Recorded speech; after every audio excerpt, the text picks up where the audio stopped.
Welcome to Industry Focus, the podcast that dives into a different sector of the stock market every day. It's Friday, November 2nd. We're talking tech earnings. I'm your host, Dylan Lewis, and I'm joined on Skype by senior tech specialist Evan New.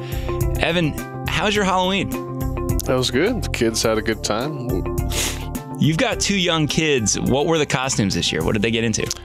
They did Batman and Harley Quinn. All right. And did you and your wife dress up, or did you just take the kids around? My wife is into dressing up. I am not, because I'm not fun like that. You can't even make concessions with the kids? I wound up doing two costumes this year. I had a Harry Potter murder mystery that I did last weekend with some friends, and then I was the Morty to my girlfriend's Rick of Rick and Morty over the weekend. So I went from having a nice big beard to shaving it, because to be a 14-year-old boy for Halloween, you cannot have a beard. But it sounds like we both had a pretty good time. I hope your kids had plenty of candy loot. It's probably driving you a little crazy. Oh, yeah, of course. Well, we are going to be talking about our treat, Evan, and that is financial reports and some fresh earnings takes on some companies that we love to cover. We have big earnings releases from Fitbit, Spotify, and Apple. We're going to do our best to hit all three and not get too long-winded. I know we can do that sometimes when we talk Apple. Why don't we kick things off with Fitbit?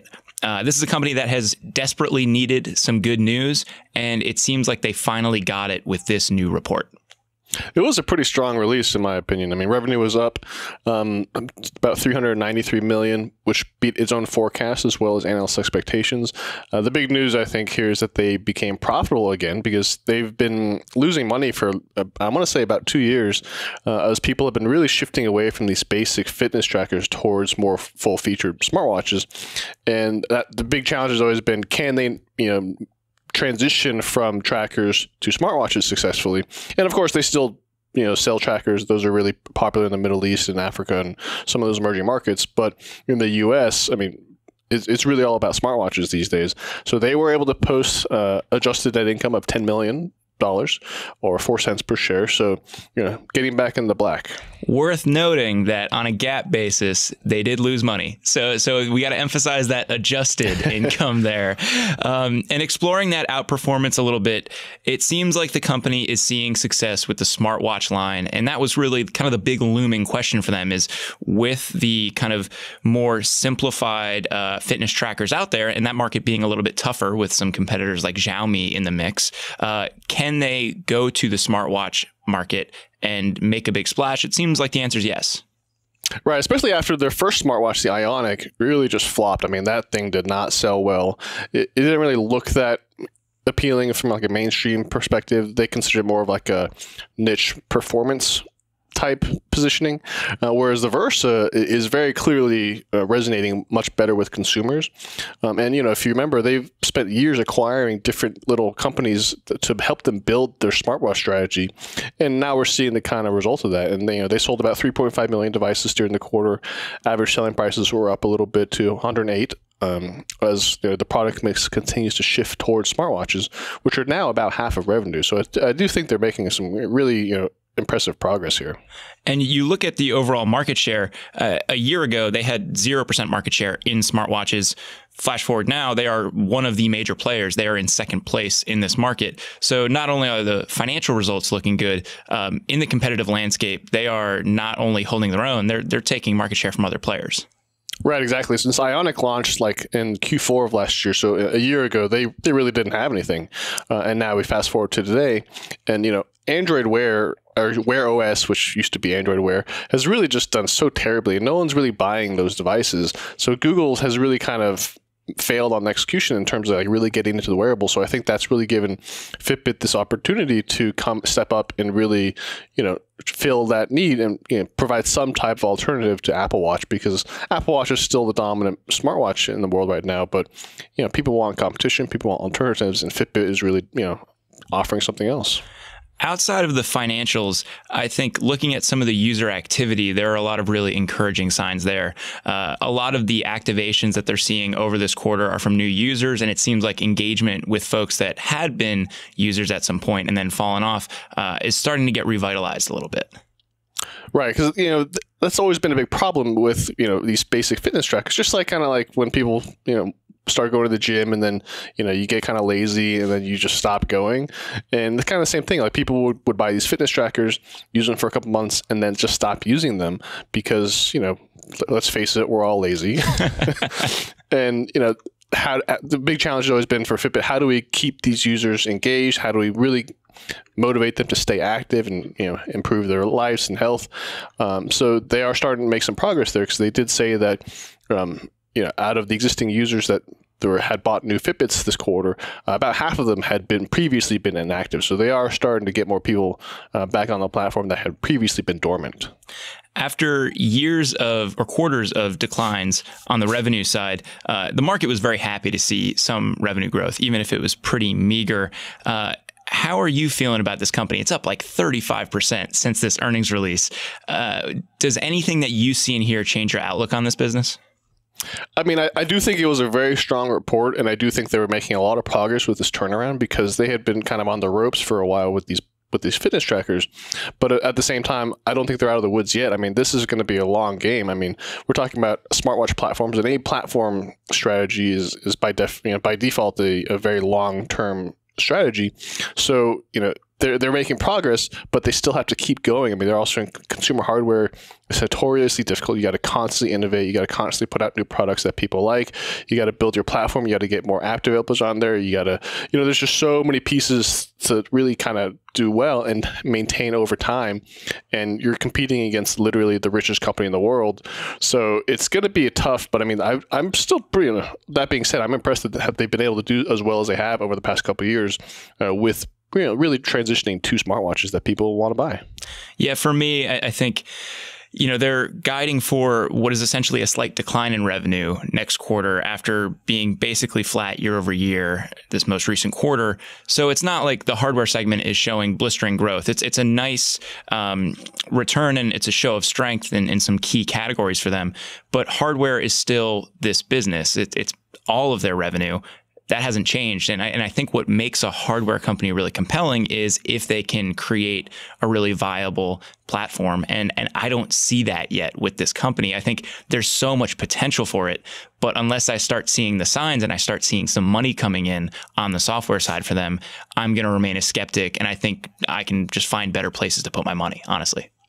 No, I totally agree with you, because I mean, they've been talking about this idea of building up this services business for a long time, and they're still trying, and they want to get into more corporate wellness programs, but these are still like less than 1% of revenue. So, I mean, again, when it comes to building a platform, you want to kind of get away from relying totally on hardware and grow your software and services business a little bit.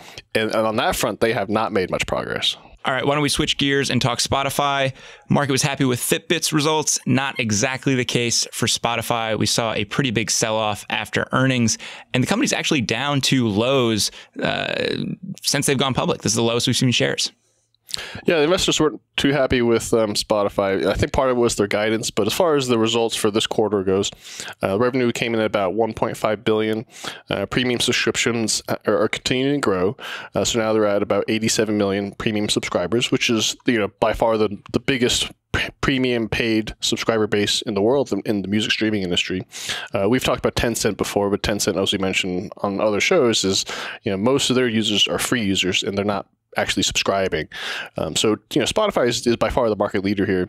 They were actually profitable, but that was kind of a one-off occurrence, and actually related to Tencent Music.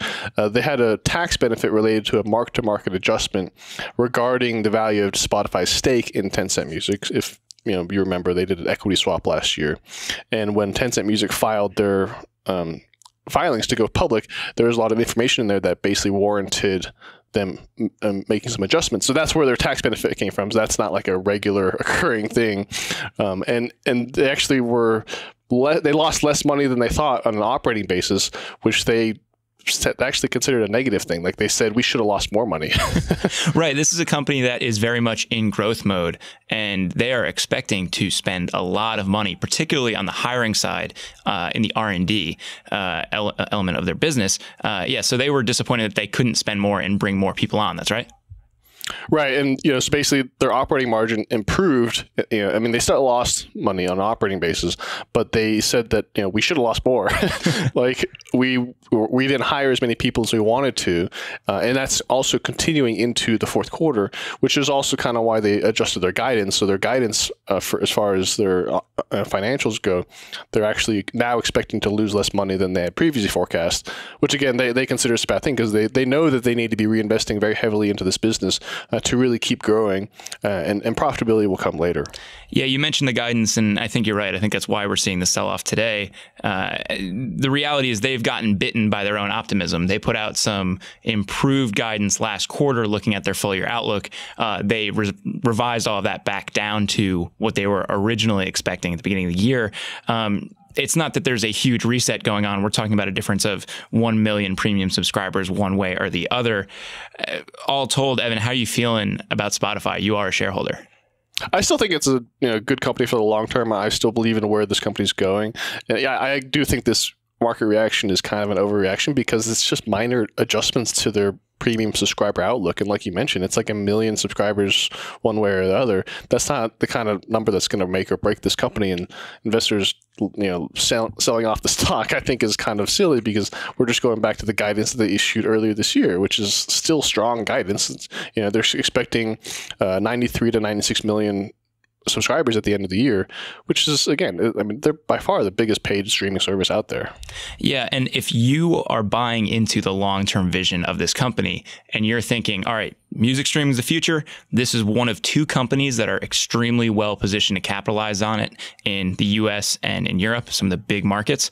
Well, 1 million in 1 or 2 quarters shouldn't make a big difference. The addressable market for these types of services is so much bigger than that. And the larger opportunity is so much bigger. So I wouldn't get too swept up in the individual guidance figures from one quarter to the next if that's the narrative that you're buying here.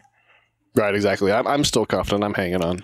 I think this, too, is a pretty good lesson in dollar cost averaging on some positions. We've talked about some recent IPOs. We've done some deep dives, and it's really easy to get excited when you first have an opportunity to scoop up shares of a company that you've been following for some time. And I think that this movement that we're seeing is very typical, really, for a new issuance. And, we're still within the first couple reports of Spotify as a publicly traded company. And I just take all of this as a reminder to why it's so important to buy into positions over time, to dollar cost average, because there are going to be lumps with companies as they report. The market's going to take their lumps as well, as we're seeing over the last couple months. And you don't want to have a cost basis that is tied to one particular point in time. You want to benefit from those movements and kind of work down to ideally a lower cost basis on your position. Yeah, especially the IPOs. I mean, all IPOs are just so volatile and risky in the first, year or so. As the market's trying to figure out, what is this company worth? Take some time. All right. Our last company today, Evan, is Apple. This is one of our favorite ones to talk about. But usually this is the boring quarter for Apple. The stock is down 7% since they reported. What happened? So I think there's a lot going on here with Apple's earnings. I think one of the big reasons why it's down is the guidance for the next quarter wasn't too great, but we can get to that later. Revenue jumped about 20% to $62.9 billion, which is ahead of the company's own guidance. iPhone unit volumes were about flat at about 47 million, but iPhone revenue increased 29% to 37 billion, which is really just kind of more of the same that we've been seeing play out over the past year. Ever since they introduced the $1,000 iPhone 10 last year, they've really been pulling this lever hard on pricing, and pricing is really where all the growth in this business is coming from nowadays, because the units are basically flat. I mean, past 4 quarters, units have been more or less flat, but revenue has been up considerably because they're charging so much for these phones now. Yeah, and it is kind of incredible that at a $1 trillion company and at a company that is putting up tens of billions of dollars in revenue, they are still capable of doing 20% growth. Not that we should necessarily expect that going forward, but it is worth emphasizing that a little bit here. Some of that is due to the success of the iPhone segment. Some of that is due to the success of their services segment. Right. The services hit a new record at $10 billion in revenue for the quarter. A year ago, they had a one-time positive adjustment of $640 million related to a change in an accounting estimate. But if you exclude that one-time item, that basically means they grew 27% this quarter on services. And on a trailing 12-month basis, services is now a $37 billion business. And, they've been reiterating this target of $50 billion by 2020. So, I mean, they continue to just march slowly but surely. Just every quarter, they're just marching closer and closer to that goal. They're right on schedule. The story with this quarter for me is, okay, the past results were great, but we are going to see some major shifts in how this company reports. And I think that really signals some major changes with what the company expects from some of their product lines. The financial reporting that we've gotten used to for Apple is going to be almost unrecognizable soon. Right. So they made some very big announcements that are going to be really important for investors in terms of how they do their financial reporting starting in the new fiscal year. Since they just closed the fiscal year, so we're starting fiscal 2019. So the big one is that they're no longer going to report unit sales, which is going to be very controversial because that's always been kind of the most watched metrics with Apple. But they're also going to start breaking things down and separating between products and services. But they are going to give more granular detail around the cost of revenue for each products and services. So you will get a much better sense of the margin profile for services versus products. And, with their emphasis on services over the past couple of years, which is much more profitable, that I think that's a good thing. But of course, it's a bad thing that you're going to lose the unit data. But I think it's kind of, they've been trying to shift this focus in the narrative away from hardware to services for like 2 or 3 years now, and this is kind of like the culmination of it. They're just getting rid of the units altogether. Like, you can't get more clear than that. They've been subtly saying, "Hey, stop paying attention to units," and now they're like, you can't pay attention to units anymore. They're not giving you a choice anymore. I know. And you have spent so many quarters and so many years putting together these very excellent Apple charts that track ASPs, what's going on unit sales. Evan, all those beautiful charts are going to be rendered obsolete. It's such a shame. In some ways, we get some more transparency. In some ways, we get less transparency. For my money, given what a big part of the business the iPhone segment is, I would like to know the workings there and understand what's going on the unit side and what's going on the pricing side. Obviously, my opinion doesn't matter much because they've already decided to make this decision. We just kind of have to take some solace in the fact that we'll have a better feel for what's going on the services side. Also looking forward, we hinted at this before, but the guidance that they gave for next quarter, it's going to be a big deceleration from that 20% growth that we just saw. Right. So at the midpoint of guidance is at about $91 billion. That's about 3% growth off of a year ago when they did $88 billion. But this is kind of what we talked about before, which is you have such a huge business. You're running into this law of large numbers when it's really hard to put up double-digit growth rates off such a humongous revenue base. I mean, there was some speculation, are they going to guide to a $100 billion quarter, which would have been kind of mind-boggling, and not that was expected. I mean, the analysts were at about 93, so they do have to kind of hit the high end of their guidance to meet analyst expectations, which is certainly possible. I mean, they have done that on multiple occasions on the December quarter, which is their busiest quarter. And I mean, it's kind of silly that people are disappointed with it because, I mean, they're going to be selling $1 billion worth of stuff every day. and how are you disappointed with that? That is nothing to sneeze at. With the sell-off, Apple is actually dangerously close to falling below that 1 trillion mark that they were the first company to hit. Evan, we've talked about Apple a lot. We have both owned this stock for quite some time. I think the growth days, the crazy growth days for this company are over. This is not, if you're a new investor, your older cousin's Apple that is going to be doubling every 2 years.